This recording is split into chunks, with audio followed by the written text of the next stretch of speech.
ఈ రోజుల్లో home accessories కానీ షాపింగ్ కోసం అని చెప్పి అలాగే ఫుడ్ కోసం అని సెపరేట్గా మనం షాపింగ్ చేస్తున్నాం. దీనివల్ల మన టైం అంతా వేస్ట్ అయిపోతుంది కదా. మీ టైం అండ్ ఎనర్జీని సేవ్ చేయడానికి వచ్చేసింది వాల్యూ జోన్ హైపర్ మార్ట్. ఇక్కడ ఫ్యాషన్, ఫుడ్, ఫన్ అన్నీ ఒకే చోట దొరుకుతాయి. 365 డేస్ ఆఫర్లు. ఇక లేట్ ఎందుకు, షాపింగ్ చేసేయండి. ఈ కార్యక్రమాన్ని సమర్పిస్తున్న వారు వాల్యూ జోన్ హైపర్ మార్ట్. నమస్కారం, వెల్కమ్ టు సుమన్ టీవీ. నేను గీతాంజలి. ప్రస్తుతం మనతో పాటు లలితా పరివార్ సంఘం వ్యవస్థాపకురాలు, లలితా అమ్మవారి ఉపాసకురాలు అరుణా పేరి అమ్మగారు ఉన్నారండి. రాయ్పూర్ నుంచి మన కోసం వచ్చారు. అమ్మగారి గురించి ఇంకొక మాట చెప్పాలి. ఆన్లైన్లో ఉచితంగా విష్ణు సహస్రనామం, లలితా సహస్రనామం, అలాగే సౌందర్య లహరి, ఖడ్గమాల, ఇంకా నేను చెప్పటం ఒకటే నాకు రావట్లేదు కానీ ఎన్ని నేర్పిస్తున్నారో ఇవన్నీ కూడా ఉచితంగా మన ఇంట్లో కూర్చుని నేర్చుకోవచ్చండి. మనకి ఆసక్తి ఉండి భక్తి ఉంటే గనక ఖచ్చితంగా ఆ దైవం మార్గం చూపిస్తారంటారు కదా. అమ్మగారి రూపంలో మనకి ఆ మార్గం చూపించారు. ప్రస్తుతం అమ్మగారు నాతో పాటు ఉన్నారు. చాలా మంది సందేహాలు అడిగారు. శ్రీచక్రం అసలు ఇంట్లో పెట్టుకోవచ్చా, ఎటువంటి నియమాలు పాటించాలి, అలాగే లలిత పారాయణ చేయడానికి ఒక విధానం అంటూ ఉందా, ఏం నియమాలు ఉన్నాయని ఇలా రకరకాలుగా అడిగారండి. ఆ ప్రశ్నలన్నిటికీ సమాధానం ఈ వీడియో ద్వారా మీకు లభిస్తుంది. అమ్మగారితో మాట్లాడదాం. అమ్మ నమస్కారం. శ్రీమాత్రే నమః. అమ్మ ఎలా ఉన్నారమ్మా? బాగున్నాను తల్లి. చాలా సంతోషం మీరు రావడం అనేది నిజంగా అదృష్టంగా భావిస్తున్నాము. యాత్రలు, ప్రయాణాలతో బిజీగా ఉన్నారు కదా. అవునమ్మా, బాగా చాలా బాగా జరుగుతున్నాయి. అమ్మవారు చేయిస్తోంది, చేస్తున్నాము. చాలా సంతోషం. ఎప్పుడు మిమ్మల్ని తలుచుకున్న అమ్మ ఆ భావన వస్తుంది నాకు. చాలా సంతోషం. మాట్లాడాలనిపిస్తుంది రోజు, కానీ ఎవరి పనుల్లో వాళ్ళు బిజీగా ఉంటారు. అయినా మీరు కొంత సమయం ఇస్తారు నాకు మాట్లాడడానికి, ఉదయం పూట కదా. అవును. అయితే అమ్మ చాలా ప్రశ్నలు అడిగారు.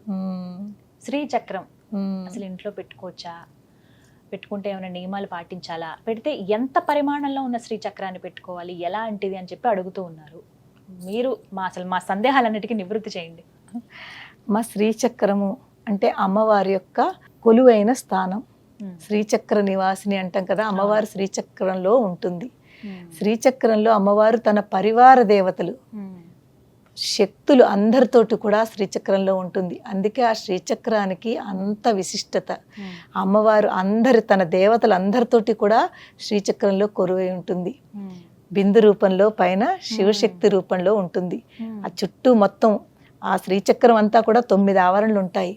9 ఆవరణలోనూ కూడా వేరు వేరు ప్లేసెస్లో అందరి దేవతలు, శక్తి దేవతలు అందరూ కొలువై ఉంటారు. ఆ శ్రీచక్రం కనుక ఒక్కసారి మనము దాన్ని అర్థం చేసుకుని దాన్ని కొలిస్తే మనం మిగిలిన పూజలు కూడా చేయకపోయినా పర్వాలేదు. అంత పవర్, అంత ఎనర్జీ, అంత పవర్ మనకు ఆ శ్రీచక్ర పూజలో కనిపిస్తుంది. మీరు అడిగారు కదా శ్రీచక్రం ఇంట్లో ఉంచుకోవచ్చునా? ఇంట్లో పెట్టుకోవచ్చమ్మా? తప్పకుండా పెట్టుకోవచ్చమ్మా. శ్రీచక్రం అంటే మనం అమ్మ. శ్రీచక్ర నివాసిని అంటే ఎవరు? లలిత అమ్మవారు. మీరు ఒక విషయం చూడండి, మన అమ్మ, మన సొంత తల్లి మన ఇంటికి వస్తుంటే అమ్మ నువ్వు రావద్దు, మా ఇంట్లో ఉండొద్దు అంటామా? అసలు అనం కదా. అలాగే అమ్మవారు మన శ్రీచక్రం మన ఇంట్లో తెచ్చుకుని, ఎవరైనా గిఫ్ట్ ఇచ్చినా, మనం కొనుక్కున్నా, అమ్మవారిని మన ఇంటికి తెచ్చుకుని మన ఇంట్లో తప్పకుండా మన పూజా మందిరంలో పెట్టుకొచ్చును. మన అమ్మకి మనం ఎంత రెస్పెక్ట్, ఎంత భక్తి ఇస్తామో అంతే భక్తి మనం ఆ శ్రీచక్రానికి, ఆ లలిత అమ్మవారికి ఇవ్వాలి. పూజా మందిరంలో పెట్టుకోవచ్చమ్మా? పూజా మందిరంలో కొంతమంది నేను గమనించానమ్మా, బీరువాలో పెడుతూ ఉంటారు. అంటే అంటుముట్టులు ఉంటాయి, పూజ గదికే మనం వెళ్ళము. అంటే అందరికీ విశాలమైన ఇల్లులు ఉండవు. వంటగది పక్కనే చిన్న దేవుడు గూడు ఉంటుంది. గదిలాగా ఉండేటువంటి అందరికీ కుదరదు, ఎంత పెద్ద ఇల్లు ఉన్నా కూడా. మరి అప్పుడు కొంచెం కష్టం కదా అని చెప్పి, అసలే చాలా శక్తివంతము, మనం అలా ఇష్టం వచ్చినట్టుగా మనం భావించకూడదని చెప్పి బీరువాలో పెట్టేస్తూ ఉంటారు. అసలు అలా చేయొచ్చా, అలా ఉంచొచ్చా? చూడండమ్మా, ఇక్కడ శ్రీచక్రము అంటే మనము ఇంత ఒక బొటన వేలంత శ్రీచక్రము చాలా మంచిగా దొరుకుతాయమ్మా.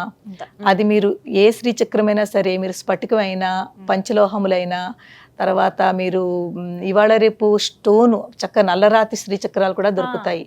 ఏదైనా పర్వాలేదు, శ్రీచక్రం ఏదైనా పర్వాలేదు. అది మాత్రం మీరు కొనుక్కున్నా, మీకు ఎవరైనా ఇచ్చినా బీరువాలో మాత్రం పెట్టకండి అమ్మా. చూడండి, ఎందుకు పెట్టకూడదు?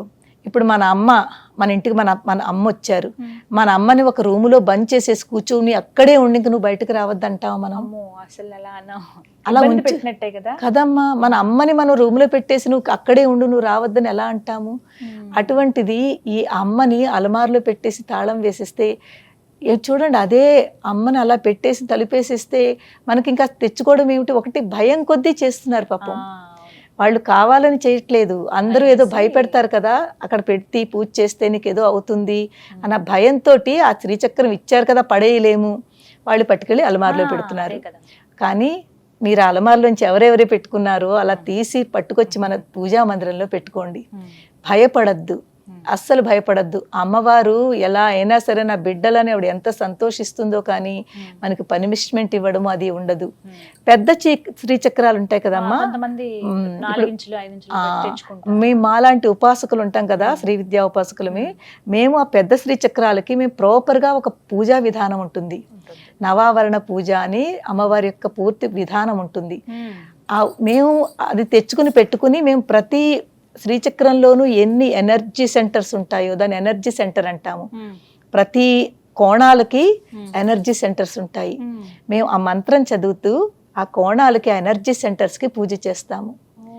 శక్తులు ప్రతి ఎనర్జీ సెంటర్లో ఒక్కొక్క శక్తి ఉంది. ఎప్పుడైతే ఆ శక్తులకు పూజ చేస్తామో ఆ శక్తులన్నీ మనకు కూడా వస్తాయి. ఆ శ్రీచక్రంలో సిద్ధి దేవతలు ఉన్నారు, మా ముద్రా దేవతలు ఉన్నారు, ఆకర్షణ దేవతలు ఉన్నారు, ఇంతమంది బోడు దేవతలు ఉన్నారు. ఎప్పుడైతే మనం ఆ దేవతలు అణిమా సిద్ధే, లగిమా సిద్ధే, మహిమా సిద్ధే, ఈశిత్వ సిద్ధే, వశిత్వ సిద్ధే, ప్రాకామ్య సిద్ధే, భుక్తి సిద్ధే, ఇచ్ఛా సిద్ధే, ప్రాప్తి సిద్ధే, సర్వకామ సిద్ధే. సర్వకామ అంటే కామం అంటే కోరికలు, మనకి అన్ని కోరికలు తీర్చాలి అని ఆ అమ్మవారిని ఎప్పుడైతే ఆ నామం చదివి ఒక పువ్వు అక్షంతలో పెడతామో తప్పకుండా మనకు ఆ సిద్ధి కనిపిస్తుంది.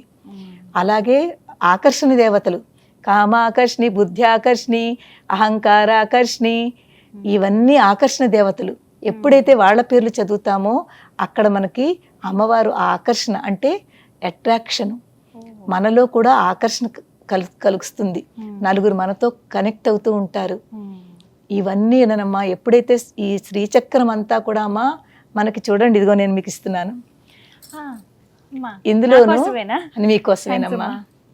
ఇందులో ఖడ్గమాల ఉందమ్మా. ఎప్పుడైతే మీరు శ్రీచక్రం చిన్నది మీ ఇంట్లో కనుకుంటే ఈ ఖడ్గమాల స్తోత్రం చదువుతూ శ్రీచక్రాన్ని కుంకం కానీ పుష్పం కానీ పూజ చేయండి. పూజా మందిరంలోనే పెట్టుకోవచ్చు అన్నారు. పూజా మందిరంలో చిన్నది పూజా మందిరంలో పెట్టుకుని కుంకం పసుపు కుంకం కానీ ఉత్త పుష్పం కానీ ఒక్క పుష్పం పెట్టి ఖడ్గమాల చదువుకోండి. రోజు చేసి చిన్నదమ్మా ఖడ్గమాల, మీకు 3 minutes లో అయిపోతుంది. చాలా చిన్నది. రోజు ఇలా చేయొచ్చమ్మా? ఇలా చేయొచ్చును. ఒక పుష్పం పెట్టి ఖడ్గమాల చదువుకోండి. దీనికి ఎక్కువ నియమాలు లేవమ్మా. మనకి పంచోపచారం అంటాం కదా, గుర్తుంది. గంధం సమర్పయామి, పుష్పం సమర్పయామి, దీపం సమర్పయామి, ధూపం సమర్పయామి, నైవేద్యం సమర్పయామి. అవును, గంధం ఏమిటి? పరిమళాలు. పరిమళాలు అన్నమాట. మనం అమ్మవారికి చక్కగా పరిమళమైన గంధాన్ని ఇస్తున్నాము. అలాగే పుష్పం అంటే విచ్చుకుంటుంది కదా, పుష్పంకున్నంత విచ్చుకునే అంటే మన మనసులు కూడా అంత చక్కగా విచ్చుకునేటట్టు అమ్మవారు మనం ఉంచుతుంది అని పుష్పం పెడుతున్నాము. అలాగే దీపం ఏమిటమ్మా? ప్రకాశము, కాంతి, అంధకారాన్ని, చీకటిని తొలగిస్తుంది. ఆ ఎప్పుడైతే ఆ ప్రకాశం మన ఇంట్లో వెలుగుతోందో ఆ దీపం పెడతామో మన ఇల్లు మనమందరం కూడా మనలో ఉన్న అజ్ఞానాన్ని తీసేసుకుని మనం జ్ఞానాన్ని ప్రసాదించమని అమ్మవారిని కోరుతున్నాము. ధూపం ఏంటి? పొగొస్తుంది కదా, మనలో బోల్డంత బ్లాకేజెస్ నెగిటివిటీతో మనం ఎంతో నింపేసుకున్నాము. ఎప్పుడైతే అమ్మవారికి ధూపం సమర్పయామి మనకంత క్లారిటీ వస్తుంది. అలాగే నైవేద్యం కూడా పర్టికులర్ గా ఇదే ఉండాలి, అదే పెట్టాలి. రోజు కుదరదని అంటారు చాలా మంది. రోజు ఏం పెట్టాలో, రోజు పరవాణాలు పాయసాలు కుదరదు కదండి అంటూ ఉంటారు. ఏమీ అక్కర్లేదమ్మా. డ్రై ఫ్రూట్స్ ఉంటాయి ఎప్పుడప్పుడు ఇంట్లో. కనీసం ఒక పాలు, పంచదార, బెల్లం ఉంటుంది కదా, ఏమి ఉండకపోయినా పాలు అందరి ఇళ్లలో ఉంటుంది. పాలతో బట్టుగా ఇంత బెల్లం ముక్క వేయండి, అదే నైవేద్యం పెట్టండి. అందరి దేవుళ్ళు ఉన్నట్టుగానే వేరే ఏం అక్కర్లేదు. అందరి దేవుళ్ళకి మనం ఏదైతే నైవేద్యం చూపిస్తున్నామో ఈ అమ్మవారికి కూడా అదే. దానికి నియమాలు ఏమీ లేదు. నియమం ఒకటే పెట్టుకోవాలి, మన మనసు భక్తితోటి. ఎంత భక్తితో చేస్తున్నామా అన్నదే ముఖ్యం. నువ్వు ఎన్ని నైవేద్యాలు ఎన్ని పెడుతున్నావా అన్నది అమ్మవారు చూడదు, నీలో ఉన్న భక్తిని చూస్తుంది.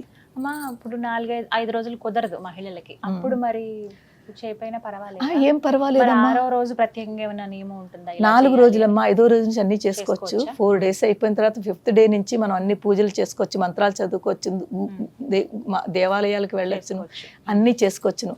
ఆ 4 రోజులు కూడాను మనకి పాపం చాలా మీరు అన్నారు కదా చిన్న చిన్న ఉంటాయి, కిచెన్లోనే ఉంటాయి, అలా వెళ్ళొచ్చునా వెళ్ళకూడదా అనే పెట్టుకోవట్లేదని. జస్ట్ దేవుడు మందిరం టచ్ చేయకండి అంతే.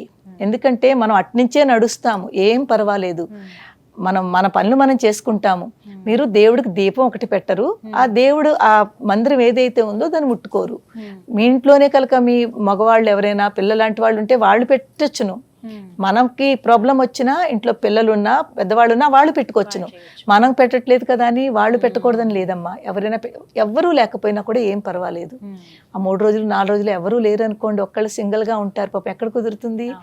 ఏమి బాధపడద్దు. ఆ 4 రోజులు ఆపేసి 5వ రోజు నుంచి యథావిధిగా చేసుకోవచ్చును. తర్వాత శ్రీచక్ర పూజ ఖడ్గమాలతో మాత్రం చేయండి అమ్మా. అన్ని పవర్ దేవతలు, అన్ని దేవతల శక్తి అంతా కూడా మనకి లభిస్తుంది. అందుకే శ్రీచక్రానికి అంత పవర్ ఉంది. శ్రీచక్రంలో అందరు దేవతలు ఉంటారు కాబట్టి ఒక్క శ్రీచక్రాన్ని పూజ చేస్తే మనలో కూడా, మన ఇంట్లోనూ మన ఒంట్లోనూ అన్ని చోట్ల ఆ శక్తి మనకి కలుగుతుంది. ఇంత పరిమాణమే అన్నారు. ఇంత చిన్నదైతే అందరూ చేయొచ్చమ్మా. ప్రతి వాళ్ళు కూడా శ్రీచక్రం ఉంచుకోవచ్చమ్మా, అందరూ ఉంచుకోవాలి. అది అమ్మమ్మ, అందరూ ఉంచుకోవాలి. పెద్ద సైజ్ పెరుగుతుంది అన్నప్పుడు మాత్రం కొంచెం నియమం అంటే పూజ చెయ్యాలి. దానికి నామాలు ఉంటాయి, మంత్రాలు ఉంటాయి. అది నేర్చుకునేది వచ్చును అంటే చెయ్యొచ్చును. అందు గురించి అంతలాగా అందరికీ కష్టం అమ్మా, అందరికీ కష్టం కాబట్టి మనం ఆ కష్టమైన దాని గురించి ఎందుకు, అక్కడ పూజ చేసినా అదే ఫలితం వస్తుంది, మీరు దీనికి చేసినా అదే ఫలితం వస్తుంది. అలాంటప్పుడు మన ఇంట్లో ఆ చక్రం చిన్నది పెట్టుకుని అమ్మ మన ఇంట్లో ఉంది అని భావనతోటి మీరు చాలా ఈజీగా చేసుకోండి అమ్మా. అందరూ చేసుకోండి, ఎవ్వరికి ఏ ప్రాబ్లం ఉండదు. ఒక మాట అడుగుతానమ్మా, మాంసాహారం భుజిస్తూ ఉంటారు. ఇప్పుడు ఉదయం పూజ చేసుకున్నారు, మధ్యాహ్నానికి తింటారు, మళ్ళీ సాయంత్రం పూజ చేయొచ్చా?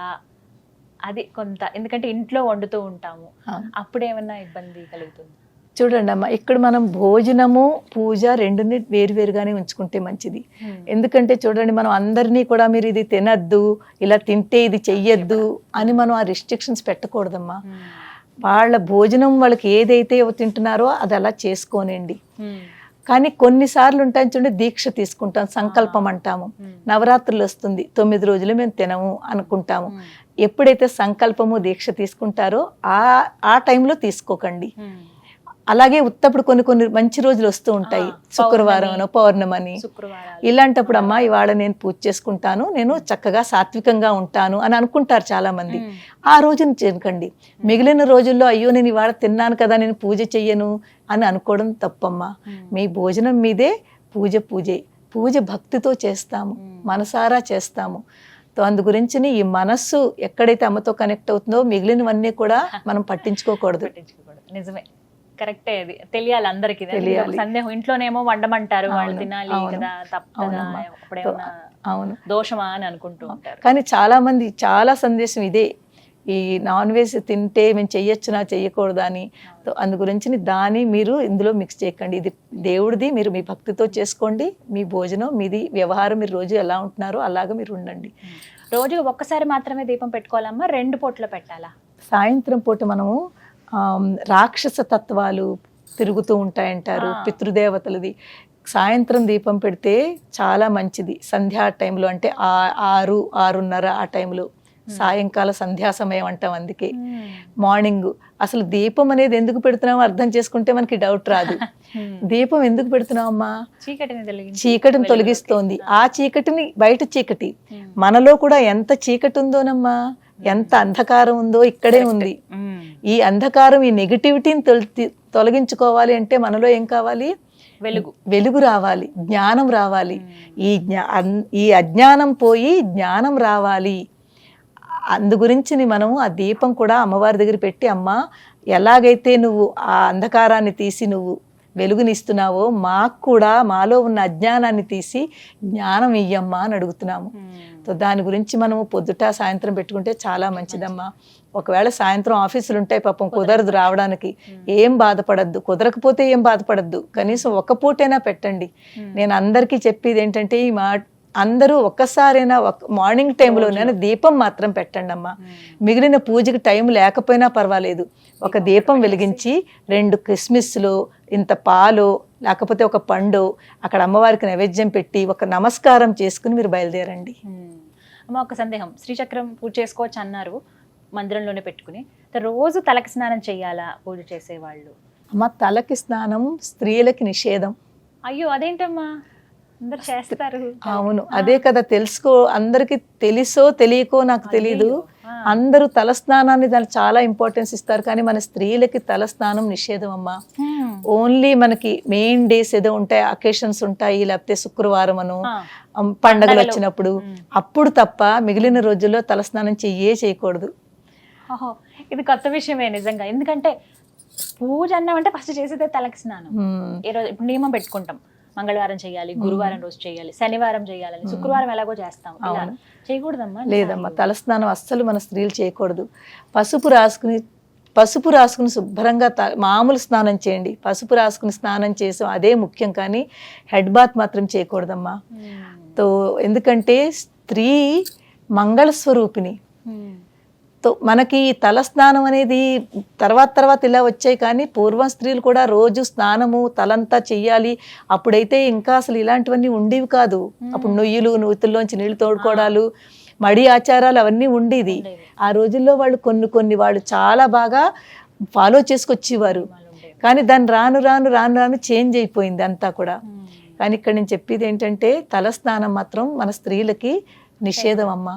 అకేషన్స్లో కానీ ప్రతి శుక్రవారం ఒకసారి తల అంటుకుంటామంటాం మనం, మామూలు తలకంట వారానికి ఒకసారి హెడ్ బాత్ చేసుకుంటాం కదా, షాంపూ పెట్టుకుంటాము, అది పర్వాలేదు అంతే. ఇంకా అంతకంట ఎంత ఇలాంటివి అంటే ఇంకా పెద్ద ఏంటంటారు దాన్ని, ఏకాదశులని లేకపోతే అవన్నీ వచ్చినా కూడా స్నానం చేసేస్తారు, తలకి చేస్తారు, కానీ అక్కర్లేదమ్మా.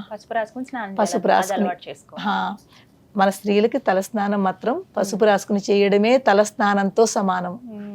అందు గురించి తలస్నానం అక్కర్లేదమ్మా. చాలా సందేహాలు అసలు ఇవన్నీ, అంటే ఎంత తప్పుగా చేస్తున్నాం అంటే తెలియక చేసేవి ఇవన్నీ కూడాను. అంటే భయపడాల్సిన అవసరం లేదు, శ్రీచక్రం ఉంటే ఇంట్లో ఉండొచ్చు, చిన్న ఇవన్నీ పాటిస్తూ చేసుకోవచ్చు పండగలప్పుడు. అంటే నార్మల్గా ఎప్పుడు క్లీన్ చేస్తాం కదా, ఇప్పుడు 15 రోజులకు ఒకసారి, నెలకు ఒకసారి మొత్తం అంతా శుభ్రం చేస్తాం కదమ్మా, అప్పుడే శ్రీచక్రాన్ని కూడా తీసి శుభ్రం చేయాలా? మిగిలిన దేవతలతోటి మీరు ఎలా ఏం చేస్తున్నారో అదే దీంతో కూడానమ్మా, ఏం పర్వాలేదు అమ్మా. కొంతమంది ఖడ్గమాల చదువుతూ అభిషేకం చేస్తారు, పాలు కానీ మన నీరుతో కానీ. అప్పుడు మీరు ఎలాగా పాలతోటి నీరుతోటి అప్పుడు ఎలాగా అభిషేకం చేస్తున్నప్పుడు ఎలాగా మీరు చక్కగా లాస్ట్లో నీళ్లతోటి బాగా అభిషేకం చేసిన తర్వాత ఒక గుడ్డ పెట్టి ఒత్తేయాలి. శ్రీచక్రానికి అభిషేకం చేస్తున్నారు అంటే స్నానం చేయిస్తున్నాం మనం. మనకు స్నానం ఎలా చేసుకుంటాము, మంచిగా స్నానం చేసుకుంటాము, స్నానం చేసిన తర్వాత షాంపూ ఏదో వాడతాము, దాని తర్వాత మనం అంతా అయిన తర్వాత టవల్ పెట్టుకుని సేమ్ అమ్మకు కూడా అది అమ్మేనమ్మా, అది అమ్మవారే మా అమ్మకే మనం చేస్తున్నాము, ఆ భావనతో ఉండాలి. అమ్మకి తడిపిన తర్వాత తడిగా ఉంటుంది కదా, చక్కగా ఒక మంచిది ఉతికిన టవల్ అక్కడ పక్కన పెట్టుకుని అమ్మవారికి ఏమీ లేకపోతే నేను ఒకసారి దీంతో ఒత్తేస్తుంటాను, అమ్మవారు చాలా సంతోషిస్తుంది. మనకి ఇది ఎలాగా ఉంటుంది, కొంగుతో ఒకవేళ మర్చిపోతే టవల్ కానీ పెట్టుకోవడం మర్చిపోతే కొంగుతో శుభ్రంగా చక్కగా చేసి ఒక బొట్టు పెట్టండి. మనం బొట్టు పెట్టుకుంటాం కదా, అమ్మవారికి ముందు బొట్టు పెట్టండి, ఆ పైన బొట్టు పెట్టిన తర్వాత అలాగే ఉంచండి, ఒక పుష్పం పెట్టండి, ఇంకేం అక్కర్లేదమ్మా, ఏ నియమాలు లేవమ్మా. మీరు ఇలా చెప్తుంటే ఇంకా అమ్మ దగ్గర అయినట్టే అనిపిస్తుంది. చాలా సంతోషం అమ్మ, చాలా చక్కగా వివరించారు. భయం అయితే పోయినట్టే ఖచ్చితంగా. ఎవరైతే భయపడుతున్నారో ఇంట్లో శ్రీచక్రం అసలు మనం పెట్టుకోవచ్చా పెట్టుకోకూడదా, ఎవరైనా గిఫ్ట్ ఇస్తే తీసుకోవచ్చా ఇలా అని చెప్పి, ఏం పర్వాలేదని చెప్తున్నారు అమ్మ. ఇంకొక మాట, గిఫ్ట్ ఇవ్వచ్చా మేము ఎవరికైనా? శ్రీచక్రం గిఫ్ట్ ఇవ్వచ్చు, ఎవరైనా గిఫ్ట్ ఇస్తే తీసుకోవచ్చు, రెండు కూడా చాలా మంచిదే. మీరు ఇవ్వచ్చును, మీకు ఎవరైనా ఇస్తే తీసుకోవచ్చు. భయపడతారా అమ్మ వాళ్ళతో పాటు వెళ్ళిపోతుందేమో? ఇవన్నీ కూడా అపనమ్మకాలమ్మా, అపోహలు, అన్ని అపోహలే. ఎక్కడో ఎవరో ఏదో అంటారు. మన మానవుల యొక్క ఆలోచన ఎలా ఉంటుందంటే నెగిటివిటీని గమ్మున పట్టుకుంటాం ఎక్కువగా.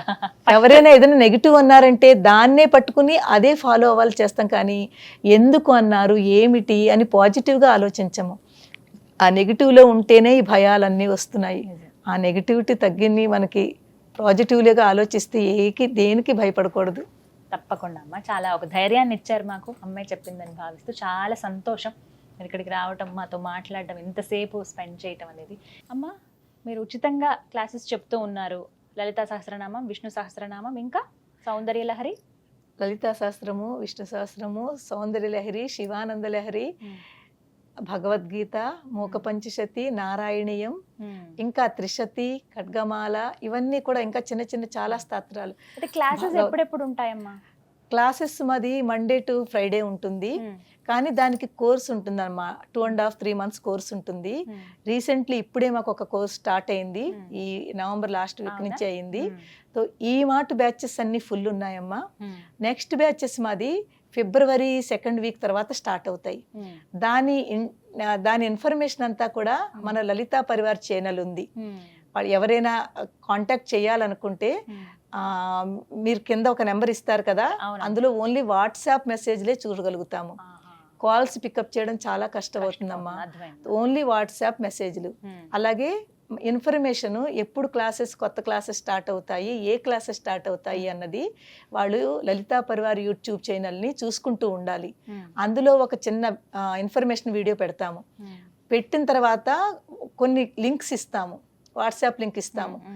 అప్పుడు ఆ వాట్సాప్ లింక్లో జాయిన్ అవ్వాలి. సో అది ఎప్పుడు స్టార్ట్ చేస్తామో దానికి ఒక 10 రోజుల ముందు ఇన్ఫర్మేషన్ వస్తుంది. తప్పకుండా వాళ్ళ information Lalitha Parivar YouTube channel చూసుకుంటూ ఉంటే ఎప్పుడెప్పుడైనా ఇన్ఫర్మేషన్ వస్తూ ఉంటుంది మధ్య మధ్యలో. విన్నారు కదా, ఇప్పటికైతే క్లాసెస్ అనేవి ఫిల్ అయిపోయాయి అంటున్నారండి. ఫిబ్రవరి నుంచి కనుక మీరు నేర్చుకోవాలనుకుంటే లలితా పరివార్ వారితో ఛానల్ ఉంది, మీరు ఒకసారి ఛానల్ని చూస్తే కనుక మీకు డీటెయిల్స్ అన్నీ తెలుస్తాయి. అందులో ఎప్పుడు క్లాసెస్ స్టార్ట్ అవుతాయి, ప్రాసెస్ ఏంటి, అసలు ఎలా జాయిన్ అవ్వాలి అనేది చెప్తారు. అయితే అందరూ కూడా ఫోన్లు చేస్తున్నారు, అది కొంత ఇబ్బందిగా ఉందంటే ఫోన్ రిసీవ్ చేసుకోలేకపోతున్నాం అంటున్నారు అమ్మగారు. సో మీరు వాట్సాప్ మెసేజ్ చేయండి, మీకు వెంటనే మెసేజ్లో రిప్లై అనేది ఇస్తామని చెప్తున్నారు. అయితే ఇంకొక విషయం ఏంటంటే, ఏదైతే ఛానల్ ఉందో లలితా పరివార్ అని మీరు సబ్స్క్రైబ్ చేసుకుంటే మీకు నోటిఫికేషన్ వస్తుంది. సో దాన్ని బట్టి మీరు నెక్స్ట్ క్లాస్ ఏంటి, ఈ డీటెయిల్స్ అన్నీ తెలుస్తాయి. అప్పటికప్పుడు ఏ వీడియోస్ అప్లోడ్ చేస్తున్నారు, అమ్మగారు ఏం మాట్లాడుతున్నారు ఏమిటనేవి మీరు ఒకసారి ఆ ఛానల్ చూస్తే మీకు క్లియర్ డీటెయిల్స్ తెలుస్తాయండి. దాన్ని బట్టి మీరు ఎప్పుడైనా సరే వాట్సాప్ మెసేజ్ చేయండి, మెసేజ్ ఖచ్చితంగా రిప్లై ఇస్తామని చెప్తున్నారు. నెంబర్ నేను మీకు స్క్రీన్ మీద డిస్ప్లే చేస్తాను. ధన్యవాదాలు. శ్రీమాత్రే నమః అమ్మా.